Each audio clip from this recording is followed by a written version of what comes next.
The Art of War by Sun Tzu, translated by Lionel Giles. Part 7. Maneuvering. Sun Tzu said, "In war, the general receives his commands from the sovereign. Having collected an army and concentrated his forces, he must blend and harmonize the different elements thereof before pitching his camp. After that comes tactical maneuvering, than which there is nothing more difficult. The difficulty of tactical maneuvering consists in turning the devious into the direct, and misfortune into gain. Thus, to take a long and circuitous route, after enticing the enemy out of the way, and those starting after him, to contrive to reach the goal before him, shows knowledge of the artifice of deviation. Maneuvering with an army is advantageous, with an undisciplined multitude most dangerous. If you set a fully equipped army in march in order to snatch an advantage, the chances are that you will be too late. On the other hand, to detach a flying column for the purpose involves the sacrifice of its baggage and stores. Thus, if you order your men to roll up their buff coats and make forced marches without halting day or night, covering double the usual distance at a stretch, doing 100 li in order to wrest an advantage, the leaders of all your 3 divisions will fall into the hands of the enemy.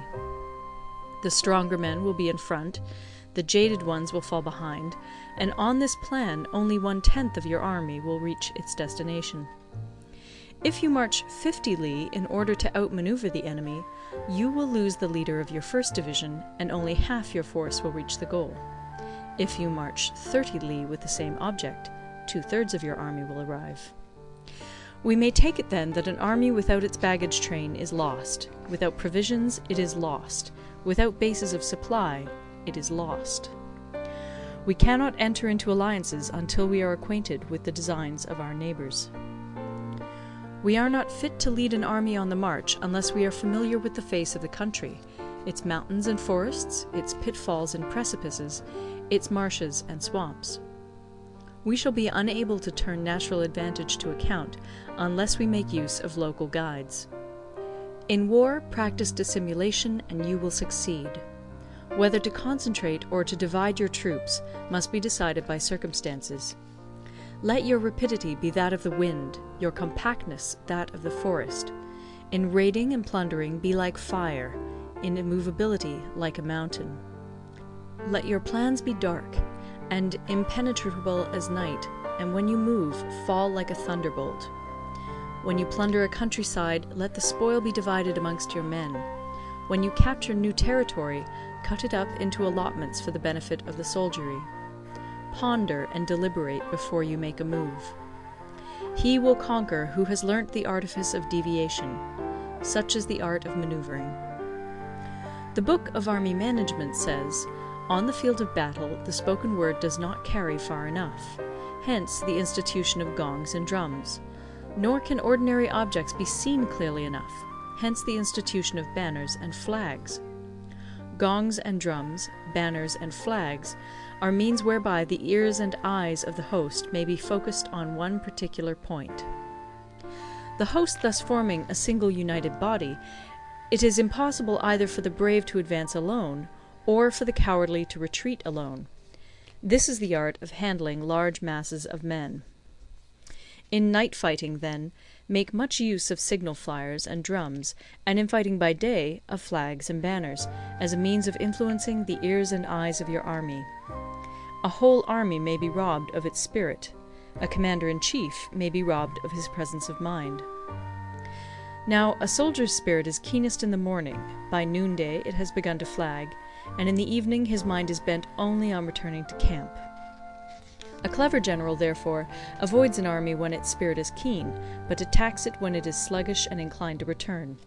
This is the art of studying moods. Disciplined and calm, to await the appearance of disorder and hubbub amongst the enemy. This is the art of retaining self-possession. To be near the goal while the enemy is still far from it, to wait at ease while the enemy is toiling and struggling, to be well fed while the enemy is famished. This is the art of husbanding one's strength. To refrain from intercepting an enemy whose banners are in perfect order, To refrain from attacking an army drawn up in calm and confident array, this is the art of studying circumstances. It is a military axiom not to advance uphill against the enemy, nor to oppose him when he comes downhill. Do not pursue an enemy who simulates flight. Do not attack soldiers whose temper is keen. Do not swallow bait offered by the enemy. Do not interfere with an army that is returning home. When you surround an army, leave an outlet free. Do not press a desperate foe too hard. Such is the art of warfare.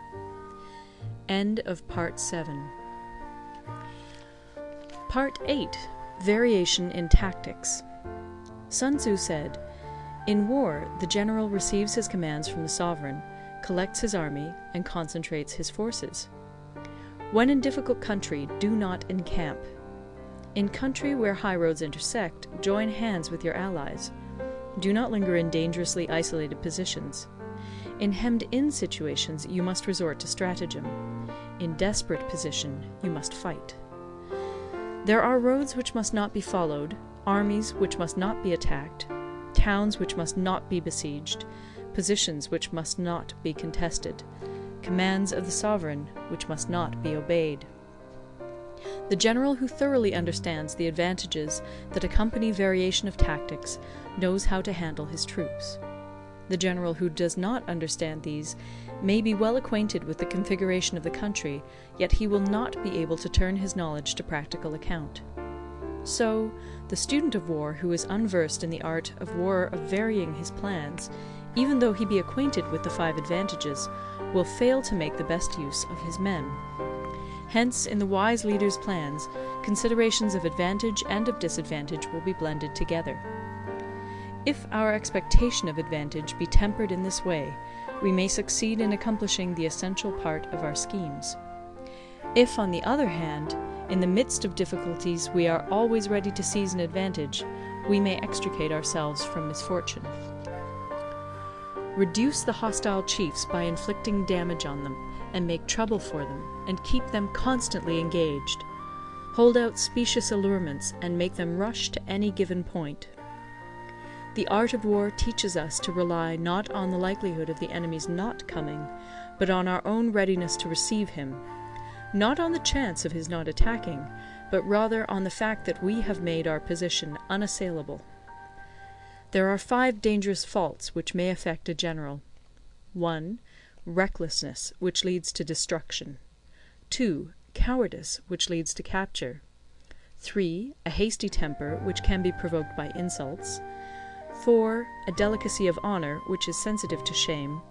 5. Over-solicitude for his men, which exposes him to worry and trouble. These are the 5 besetting sins of a general, ruinous to the conduct of war. When an army is overthrown and its leader slain, the cause will surely be found among these 5 dangerous faults. Let them be a subject of meditation. End of Part 9. Recorded in Toronto, Ontario by Moira Fogarty, October 2006.